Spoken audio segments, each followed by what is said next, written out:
Hello everyone and welcome to today's stream. Today is the final roundup for the Austin Lifter Film Festival. I cannot believe how fast this month has disappeared.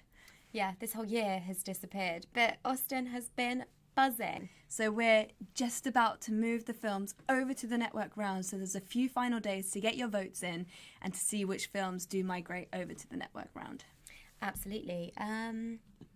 Why don't we take a look at the Festival Hub? It's been really exciting, as we've kept saying, to see how many people have been engaging on there. We had the focus group yesterday, so if you didn't get a chance to see that, you can use the private link that's posted on the Festival Hub. Really cool chat about filmmaking lives, filmmaking career goals. We talked a lot about producers, and that was with our co-founder, James. There was a slight horror story that took place within that stream yesterday, and to find out what that is, you should watch it. But yeah, it was a little bit crazy, and it did all get out of hand. It was almost a little short film in itself. So I do advise to check it out and to support your fellow filmmakers that are part of the Austin Lifter Film Festival. Well, speaking of the Hub, let's have a look at what's going on at the moment, because we've got lots of cool stuff happening. James posted this the other day and was really asking for people to share positive experiences. Don't we need that at a time like this year, Nat? Absolutely. And some of the stories that you came back with were really heartwarming, and it's great to just have this many people engaging with the content. Yeah, absolutely. So that was really cool. We've still got so many people introducing themselves, which is amazing, such as Daniel here, who was talking about his previous experiences writing for comics and films. We absolutely love stuff like this. We are going to get Daniel on a live stream, a round table here with us on our YouTube channel, because there is so much that we can learn, I'm sure, from his screenwriting career journey. So introduce yourself. You never know. We might want to get you on here sharing your experiences. I think this is a really useful tool as well. So why are you here? Tell us your story. Sell yourself. That's what people want to hear when you go into pitch and when people are looking to finance your film. What is interesting about you, and how can we use that to an advantage for the rest of the community to engage with you? Absolutely. Exactly as Daniel has done. Absolutely. As you can see here, we asked for people to promote themselves, and we've had 55 responses, which is amazing.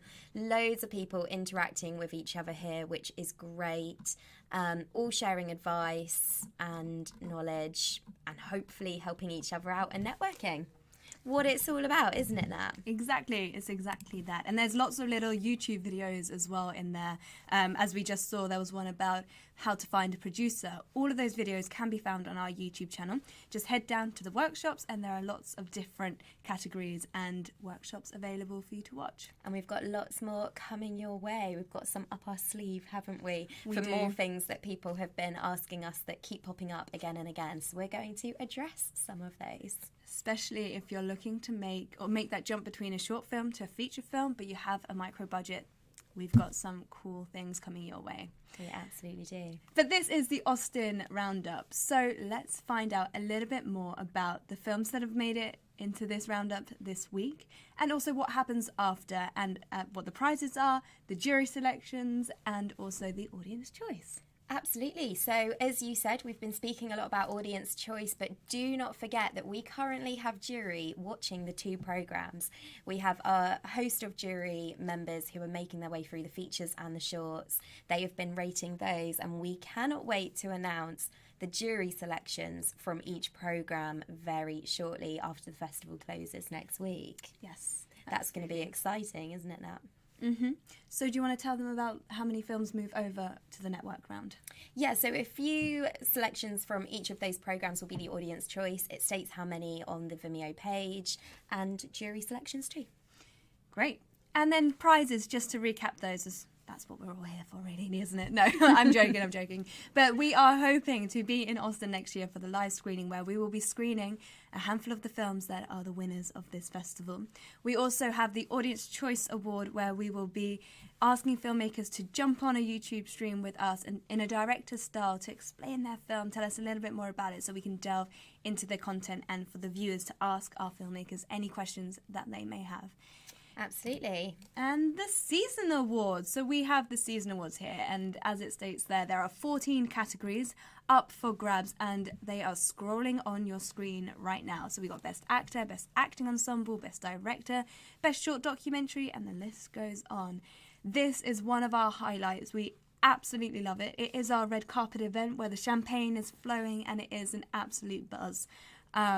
Really, really hoping we can do this event at the beginning of January 2022. Looking forward to it. So yeah, can't wait to see which of our Austen submissions make it onto that nomination list. Okay, so should we find out which films have been announced today? Let's do it. So if we start off with our shorts, we have still got Hellbent in pole position there. That Well has done. been sort of leading the way pretty much from the beginning here. Directed by Enrique Fabian Hernandez. This is about 3 unorthodox debt collectors who are sent on a job to hunt down a wealthy man in their town. But as I'm sure you can guess, it doesn't quite go to plan. We also have A Man of Anxiety, directed by Michael Tibbets, another one that was shouted out last week. And this is a wonderful short about someone dealing with anxiety and OCD. And then A Fall from Grace, directed by David Wheeler, Zain Tabari. And this is about a husband and wife who are wrestling their grief after the death of their son.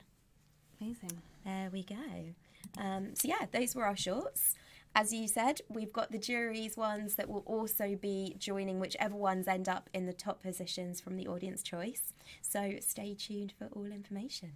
So then moving on to the feature films, we have the Anthology of Julius on 10 votes. We've got 1618 on 5 votes, and An Artist's Journey from China to America on 3 votes. So let's start with the Anthology of Julius. So this is directed by Ofu Ebekpa from the United States, and it follows a Nigerian immigrant seeking his green card is caught in a web of deception when an FBI forces him to bust the same con he used to steal millions from others. So again, this is a film that we have been shouting out a lot about, and the director's statement is one that I really resonate with, and he says, "I want to make entertaining movies that save lives, bridge culture barriers and inspire people." Nice. What a great statement to make.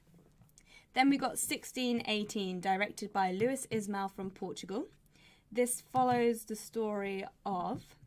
So this film is based on a true story, the visitation of the Inquisition to the city of Porto in 1618. And this has also been announced a few times throughout the month.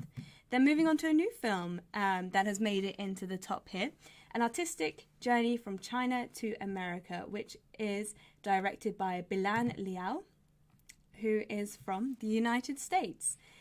This is a true story through Bilan Liao's artwork. She came to America at the age of 45 to have the freedom to paint her and her family's journey under the dictator Mao Zedong. She also painted her life in America. So they are our 3 feature films, and we look forward to seeing which ones of those migrate over to the network round. So just to confirm there, from the shorts programmes, we will be having 3 of whichever are the top voted, not necessarily the 3 that we've just shouted out there, when the festival closes on the 1st at 10 p.m. And then 2 features along with 2 jury selection features will be going through. Amazing. There we go. So for anyone who hasn't yet cast their votes, you've still got some time. Still time to keep watching any that you didn't manage to so far. You've still got some film watching miles left. Great. Well, in that case, have a lovely weekend of watching films, and we will be back very soon to talk about those films that are migrating to the network round. Have a good weekend. Bye.